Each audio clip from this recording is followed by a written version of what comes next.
gumugulo sa isip mo, huwag mong harapin mag-isa ang diyan ng Diyos.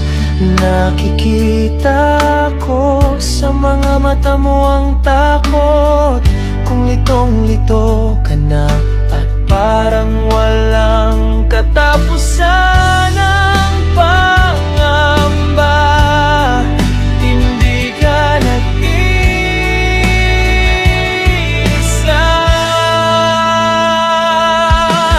Lagi mong tatandaan, kasing lapit lang ng tuhod at sahig siya ay labing maitugon sa lahat ng kaguluhan sa isip mo.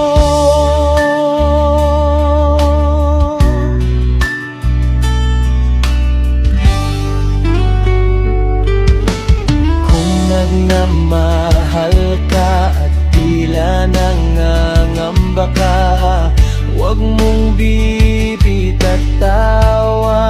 na